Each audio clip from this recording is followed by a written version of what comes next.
Thank you so much, Stephanie. I appreciate that. Can everyone hear me okay? Okay. Yep. Okay, good. So thank you again so much for inviting me into your home, your restaurant home. But I really appreciate that. Um, I guess by way of introduction, so I'm from Niagara-on-the-Lake. I grew up there, in through the '80s, when wine was sort of developing. It was something that we knew there were a handful of wineries that existed, and they made some wine. We didn't know much about it. I know that. Well, I'll tell you guys this story. I mean, we've just met, but everyone's probably seen Enniskillen for years and years and years. One of the first and most important wineries to be founded. My mom actually dated Don Zeraldo, who founded Enniskillen before he did, and they didn't work out. So that I missed, shot one at working with wine in that respect. But I grew up in it. Studied English literature in undergrad, and then went on to do my sommelier certification. And I always felt that there was a great relationship between art, between wine. I was not necessarily good at sciences, and I didn't really want to go down the winemaking path, but I did my sommelier certification, which was fun and challenging. And I guess to me, I always found there was such an appreciation that I had for the way that food and wine played with each other. And there was a time, I guess this would have been about 7 or 8 years ago now. I was working at a canoe restaurant in Toronto, and I would taste wine with everybody out in Niagara because local was extremely important at that restaurant, and I always felt that way. Again, coming from Niagara, and I always felt when I would taste a wine, I would think, this is great, but if I had my way, I would love to see it just a little more, this, that, or the other. Maybe it's acid focused, maybe it's fruit, maybe it's oak. Who knows, right? There's always something that, you're kind of mentally tweaking with. And I love the idea of creating something and for bringing it into the world. But, again, with my mom not marrying Don Zeraldo, we didn't have scads of money or anything like that. So, the question becomes, how do you bring wines into the world? And having worked in Niagara for a number of years and then going on and working at the restaurant, you meet a lot of people, you make a lot of contacts. And the way this project was conceived was that I wanted to work with different wineries, not just one place, but different wineries who have specialties in one grape or another. Niagara is so diverse, and a lot of people kind of simplify it to say Niagara on the lake, the flatlands, that's great for warmer climate grapes. The bench and the hills, that's where you want to focus on certain aromatic grapes. And I think that there's some wiggle room in all of these, but the point is not every winery can make every grape perfectly. I mean, I think we have a lot of strengths in the area, Chardonnay, Pinot, of course, neither of which I've made so far. But similar grapes, Riesling, Gamay, Cabernet Franc, even Syrah, I think are really wonderful. And, my hope is to be able to focus on excellent wines that have, number one, a real place at the table. So they should work well with food. They should be accessible. They should be bright, juicy, vibrant, refreshing. So, I talk about acidity and acid.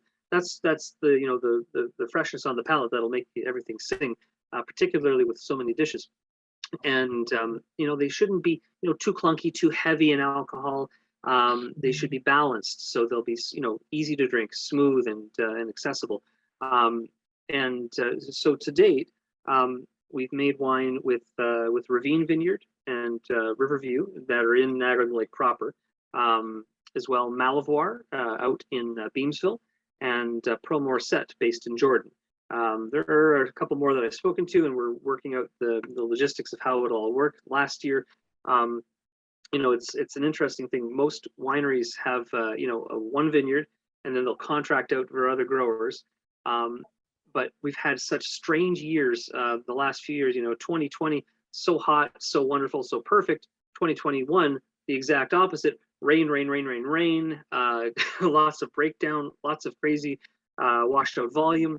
And then now this year, 2022, everything's beautiful, but there's none of it. There was some winter damage. and a lot of grapes were really hit. So seeing what people have is a bit of a challenge when you don't have a vineyard necessarily to pull from yourself. But it also gives me the chance to play to the strengths of the vintage. So if something is, so if it's like 2019, a nice cool year, it benefits the white wines, those fresher reds. I find that's, and actually most of the wines you have tonight are from 2019, which are great because it was one of my favorite years of the last several, perhaps even more so than 2020. But the all of the production that gets made comes from these different places, and my hope is to always, first of all, sell to restaurateurs. If they're sort of the wines are designed for those folks in mind. And because there's no online store and there's everything comes from a different place, it's a little bit clunky. Everybody jokes about how frictionless Amazon is with its one-click buys. There's none of that here. There's a conversation that has to be had, and I think that's sort of a good thing because we don't always deliver to parking lots, but when we do, you get a sandwich along with it. No, but that was a particularly funny circumstance. So I guess to tell you a little bit about some of the wines, the Riesling, we can begin. Is that okay, Stephanie? We just kind of roll through, and yeah, it's a little preamble. So the Riesling that may be showing up backwards on your screen, but hopefully it's correct on yours in reality. It's from a small little place called the Franklin Vineyard that is close to where Ravine is in Niagara-on-the-Lake. It's a flat space, but in a year like 2019, I think that where it was cool, wet, not too hot through the harvest period. I guess one thing I should mention, sorry, just to double back. Generally speaking, and you may be familiar with this, everyone, but if you're not, then that's cool. That's why we're chatting about it. Hills and elevation, slopes and aspects, they tend to allow for wine grapes to have more freshness to them. That's the simplest way to put it. There's aspects of drainage, airflow drainage, and all that end up making wines that are very fresh and refreshing. Whereas flatlands tend to get hot, they kind of bake, and so there's the general thought that if you've got a flat area, it's going to be warmer. But in a cool year, you can still be benefited by it. So the Riesling was really fresh, really laser focused with its acid. It was actually not made in stainless steel, where a lot of people will expect Riesling to be.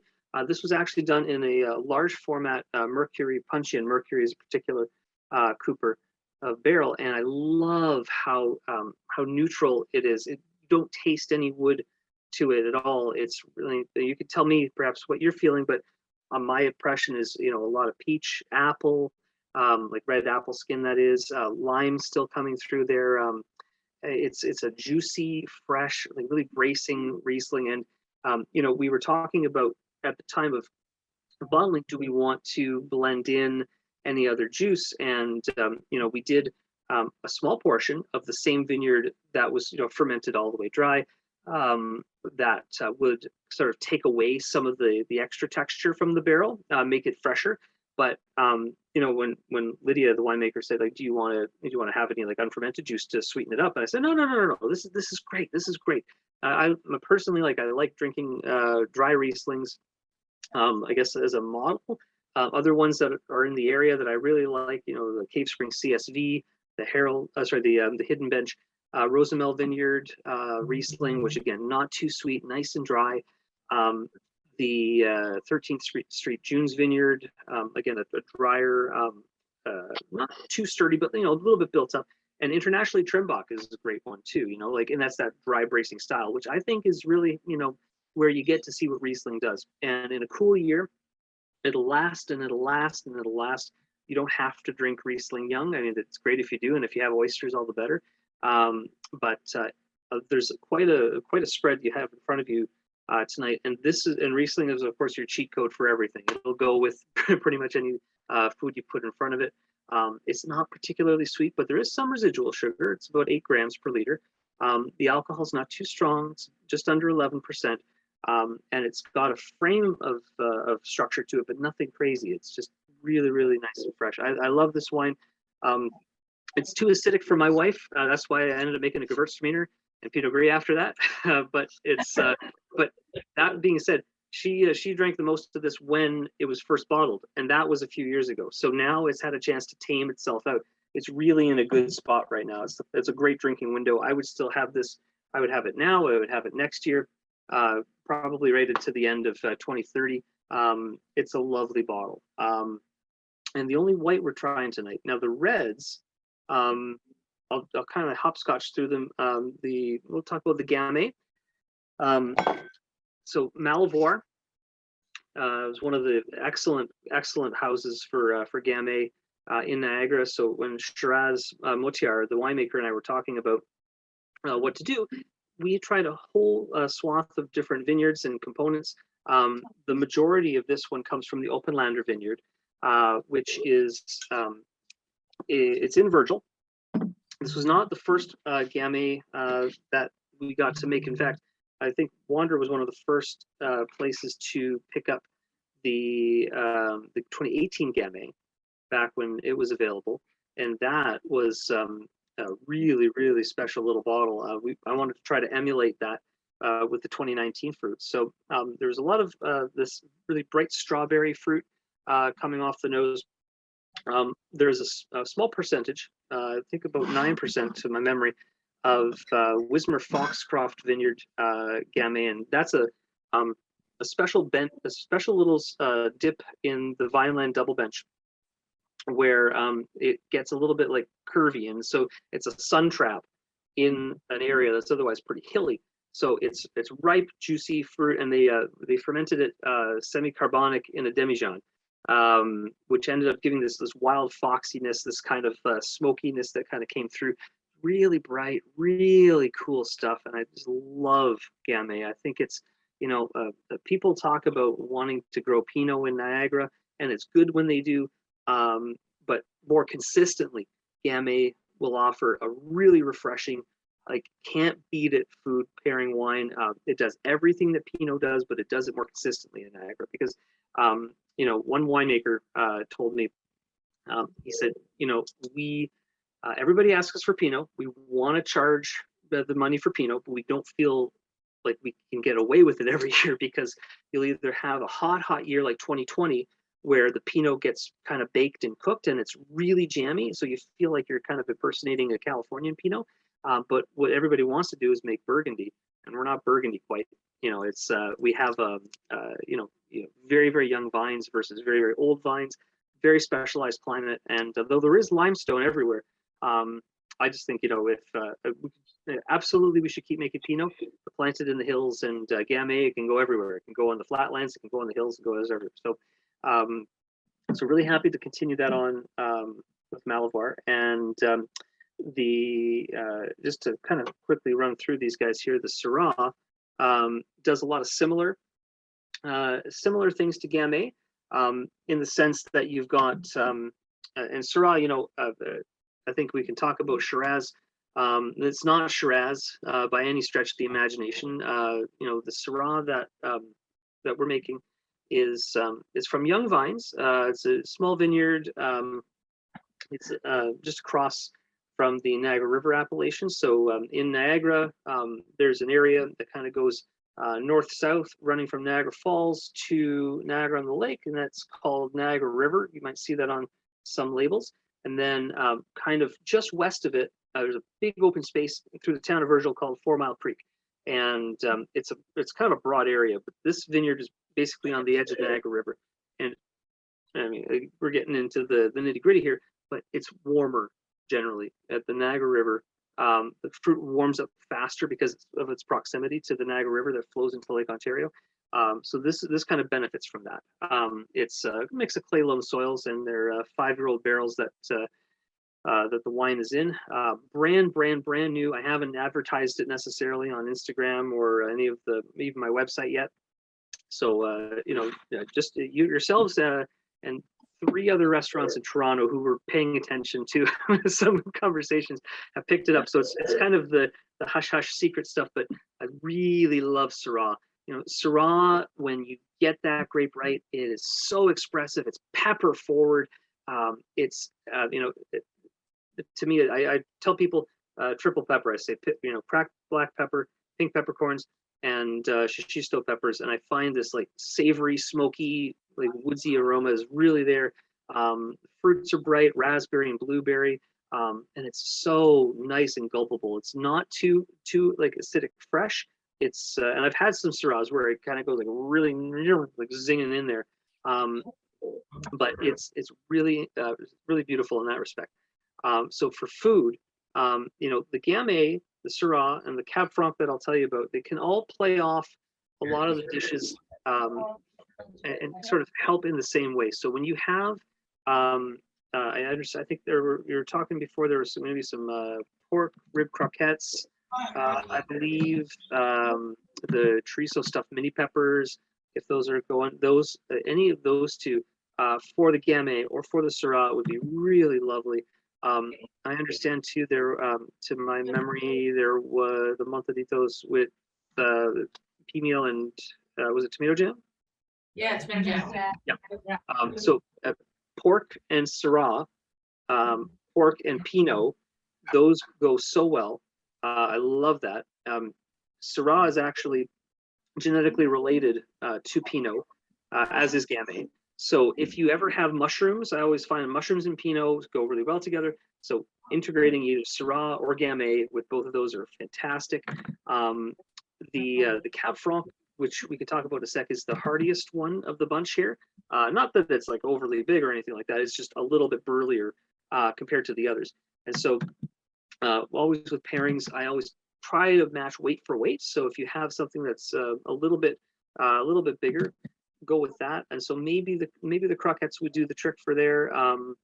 Honestly, like having looked at the spread, I think you can kind of get away with a little bit of everything. So my perspective is always try a flight, see what you like, try them on their own, and then of course have some bites and match it up just to see, because I think it's a very, very friendly menu in that respect. So just to pop into this guy here, the Cabernet Franc. This was made at Pearl Morset Winery, and it was a combination of 2 vineyards. Now on the back label, it'll mention the place called Il Vigneto. A few years ago when the wine was made, there was a little vineyard out in Grimsby called Il Vigneto. They renamed themselves Grimsby Hillside Vineyard. And in the process, it seems, I don't know if it's by coincidence or by really great marketing, but all the you know, the cool hip winemakers in Niagara, like Thomas Batchelder, Kelly Mason, Leaning Post, have all been buying Grimsby Hillside fruit and, you know, getting a pretty penny for it too. Francois Morissette was helping the folks at Grimsby Hillside or Il Vigneto with some, you know, loose vineyard consulting before, and so he had access to a lot of this fruit before. That site, along with the Redfoot Vineyard that they lease out in Beamsville, are both clay-based, red clay-based soils, and so this Cab Franc comes from a cool year in 2019, but the soils are so dense and so rich that they retain the heat and they really help with ripening. And so as a consequence, this is one of the best, ripest Cabernet Francs that I tried out of 2019, a year where every Bordeaux grape tasted really green and really herbaceous and peppery.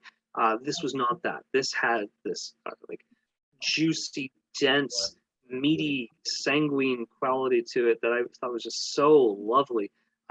It's expressive with like graphite, the way that Cab Franc should, tobacco, the way that Cab Franc should. And there's this, to me, this thin line where if the stuff is underripe, it's peppery. If it's properly ripe, it's tobacco, and that's where I think this one sits.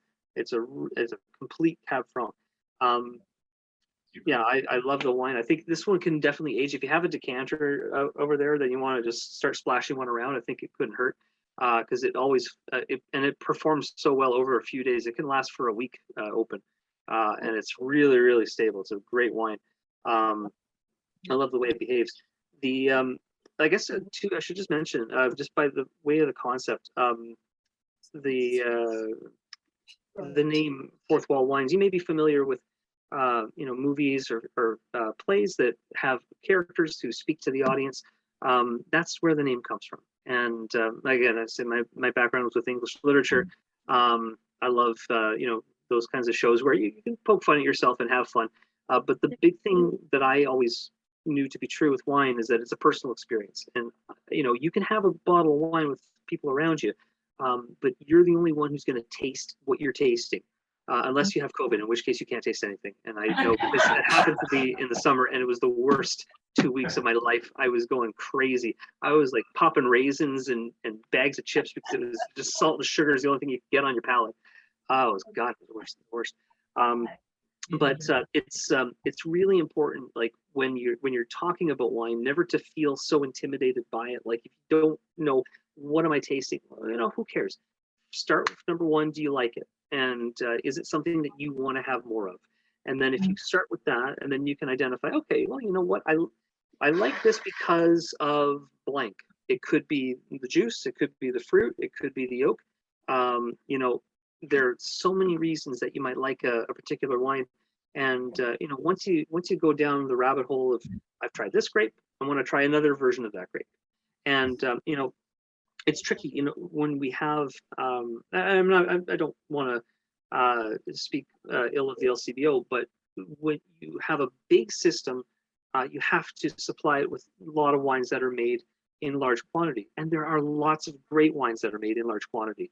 But I particularly focus on like the Rieslings and the Chardonnays that are wonderful, that can get out there, because that's what we in Ontario do better. We do cool climate grapes, and it's really tough when you have the expectation to have a great red wine for $15 in Ontario is tougher to do when you compare it to the same kind of wine from, say, Chile or Spain, because the value of what you can get for grapes, tons of grapes ripened, and the labor associated too are totally different things.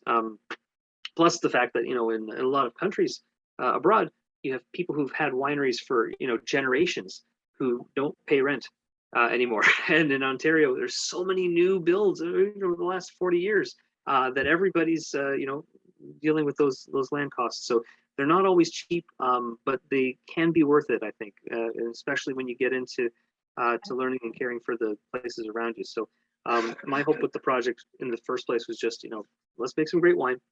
Let's get it out into the world. Let's expose more people to local products and give them a chance to try it if they didn't before. So anything that comes out that I make with these winemakers, and every winemaker who's been part of it is always listed on the back label. I always want to make sure that they're given their proper credit and where credit's due.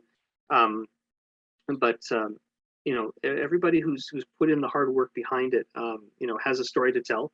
And when you have the bottle at home, have the story to tell too. It's about what experiences you're going through that day, who you're enjoying the wine with, and all these things kind of come into the narrative of how we enjoy it. So, I guess that's my quick power explanation, taste through. I hope that's kind of giving you an overview. Happy to answer any questions you have at all. If you want me to drink half of these wines, like the bottles, I can get right to it. I don't have to put the kids down right now. They're upstairs, and thankfully they haven't busted in yet. So we're doing great. Does anybody have any questions? Anybody have any questions? Where did this come up? Oh, you want so the question is where you came up with the design of the label. Sorry, the design of the label? Well, I had the idea in my head for quite a while. I ended up speaking to a local artist friend of mine who helped me refine the concept. But I've actually had the idea since about like 2007 or so. When I was living in Niagara, I worked at Riverview Cellars. It was my first part-time job. Actually, technically, it was the farm before that, and they just became a winery, and I stayed on. And so I was cleaning a tank, and I was thinking, like, I really would love to have my own wine, but I don't want to name it after myself, because if you've ever met people from Niagara, we have inferiority complexes. We're great. We're wonderful, in that respect. I don't know, maybe because we grew up in an era where the Buffalo Bills were terrible for so many years. Not anymore, but I think that with the idea, if I mean, a lot of wineries are named after locations. They're named after places, history, or yourself. And I don't think that that applies to me. So I thought, the concept of, getting into the philosophy of wine is something a little bit different, a little bit distinctive. And yeah, that's sort of where that kind of came out from. I had a few ideas for the label, and then again, he kind of tinkered with it to say, you know what, this looks better, and he was right. So. Anybody else? I got a question. Yes. All right, so I know that you just released your gourds. Yep. Your gourds, right? Yep. What's your next little project? Actually, I got two-part question. What's your next project that's in the works, and what haven't you done yet that you want to start next? Oh, I could tell you. I'll answer your second one first, and that is Chardonnay. I want Chardonnay really, really, really badly. I've come so close a few times, and it just wasn't the right fit. My hope with Chardonnay in Niagara is to find an example that is, I'm not going to say Chablis style, but I want it to be unoaked, or at least so lightly oaked that you don't even notice it, with really nice tension that gets to the core of like just the soil. That's what I want to see more of, and it's tough because there's a lot of Chardonnay grown in Niagara on the Lake that is really tasty and delicious, but just not the kind that I wanted to have made. So Chardonnay is definitely number one. It'll be in my head forever until it's done. And what's in the works next? I don't want to say because I'm gonna jinx it if I do. But there are two places out in the bench that we had tried to get something off the ground in 2021, and they didn't have enough volume in the end. They thought they were going to have it, but they didn't. So I do have to keep those cards a little bit close to the vest, but there won't be anything coming out until the spring of next year, as far as I know, unless something changes and so we decided that tasting with somebody, we have to bottle this right now. Couldn't wait another day. I don't think that that's happening, but it could. I think that right now, like the conversations that I'm having with people to line up for the spring are encouraging. I'm not trying to give away the ghost. I mean, if you're going to ask, everybody's been asking me for an orange wine. Maybe there's an orange wine coming, but that's really just not 100% sure we're there yet. So it's got to see how it's developing. Yeah, so I'll ask this question in a second. But anyway, the reason I was just laughing. So for those of you who don't know, the word scripter, he actually has like it's an orange label on it. He jokes around it's orange wine, but it's not wine. Anyways, see, orange label. Okay, release. So what's the easiest way for people to order your wines? By email would be the best. So there's a website, fourthwallwines.com.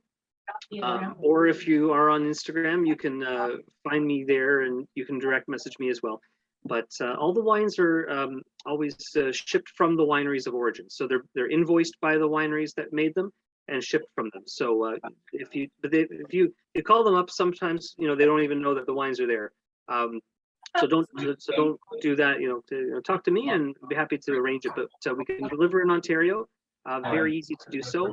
Of course, I think the easiest way would be to simply, not steal from behind the bar right there tonight. Be happy to do that. But I think that it's been a fun project so far. The only tricky part is that because it's not one-stop shopping. I have to there's a process of setting up the order, but it's very simple otherwise. No parking lots necessarily required, but it's so we could email and basically say we want 4 Riesling, 4 Gamay, 4 Syrah. Well, I don't know. Will they do? Will they ship like broken cases? So the Riesling and the Riesling, the Syrah, the Riesling, the Gamay, the Cab Franc, we should be able to do 6 bottles like minimum on those. Okay. The Syrah, so it's actually kind of again everything's confusing and complicated. But the Syrah, the Gewürztraminer, Merlot, the Pinot Gris. If you were interested in any of those could be mixed in one single case because they're from the same producer. Oh, Yeah, okay. but if it were Riesling, it would be 6 minimum Riesling. They're- Cab Franc, 6 minimum Cab Franc. Depending on which vineyard you're Yeah, coming from. Exactly, so yeah, so as an example, the wines that I got in for you today, Yeah. they came from 4 different vineyards. Right. So I got a case of this, a case of this, a case of this, a case of this, right? Okay. So there was like 4 different shipments, Okay. but if you ordered his other wines, if Right. you ordered a bunch, they were all coming from the same one, you Right. can do whatever you I want. mean, Yeah. okay. Give me 5 years. I'll get there. We'll be real. You know, take over an abandoned factory in Hamilton or something like that. I don't know. We'll figure that out. But You're Oh, yes. saying Gewürztraminer and Merlot? And he's got a Merlot, yeah. Okay, and they're from the same winery as which one of these? Your Gewürz and your Merlot made those. are at Riverview as well. The Gewürztraminer that we were talking about there. It's really cool. It was bottled the same day as the Syrah. Okay. And it's the reserve level, like it's a reserve level wine. Right. I don't think it's on the website yet either. But to my memory, it's $5.35 a bottle for retail customers. But it's the vines are from 1992. This was really cool stuff, and it was the first grapes that Riverview planted. But also, there, I don't know if you're familiar. There used to be something called Cuvée as an award show. Now Cuvée is a fundraiser in Niagara. But in the old days, about 10 years ago, Cuvée was a winemaker-led judging panel. So they would all taste all the wines. Well, the Gewürztraminer, the same stuff in here, was White Wine of the Year back in like 2010 or 2011 from the 09 vintage. So from a similar year, I'm very happy with this. And just it's a beautiful, beautiful wine. So totally worth a flyer on that. The Pinot Gris from 2020 is nice. It's not as acid-driven fresh. It's a little more textural. About 10% barrel aging. It was a warm year, but really nice ripe fruit, honey, peach, cool, really nice stuff. Merlot was another oldish vine selection, about 20-year-old vines. That was a 50 case assortment. I tried to actually dissuade my restaurant customers from buying it because Treadwell down in Niagara on the Lake, if you visit Niagara, you probably are going to go to Treadwell for dinner. You should go to Treadwell for dinner if you get in Niagara. And they're running it by the glass this summer. So I tried to like discourage my restaurant people from buying the Merlot because I wanted them to have the better crack at it. Yeah, it's really generous wine. It's still fresh. And it's not burly with oak. In fact, again, the oldest barrels that they had from in that particular assortment. But it's chewy, it's ripe, it's really robust. It's a lovely, lovely Merlot. And if I chose not to make the Merlot in 2021 for the following year because it was too different. It was too juicy, kind of like a glue.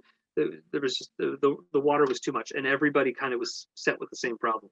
So anything that gets bottled has gone through that selection process to make sure that it's it's the best quality that it possibly can be, even at the cost of not making as much wine. Like I with the Merlot, there were a few extra barrels that I could have blended in, but the oak was too notable on them for me, and so I said, let's just do the two. So it's 50 cases. Make the best you can, and when it's gone, it's gone. Yeah. That keeps it interesting. That was Riverview, right? Riverview. And that's the same as which one of these? The Syrah. Syrah. Yeah, and the Gewürz. Yes, I'm taking notes here. Oh yeah, absolutely. And I'm happy to, if anybody Yeah. reaches out by email, Stephanie would have my contact information. It's just joel@fourthwallwines.com. I'm happy to run that through that with you that way too. Okay, perfect. There you go. Thank you. Sounds good. Okay, yes, it has in your glass besides coffee, but probably not. No, it's really coffee. It's really coffee. And I just want to raise the glass and say thank you very much for joining us this evening. The wine's kicking in, so it's getting a little loud here. Say cheers to you, and cheers to Fourth Wall Wines, and cheers to Ontario wine. No, Thank cheers to you. Thank you. Everybody who's here supporting Ontario Wine is amazing. You're wonderful people. And thank you so much for joining. Thank you so much. Thank you. We'll be in touch soon.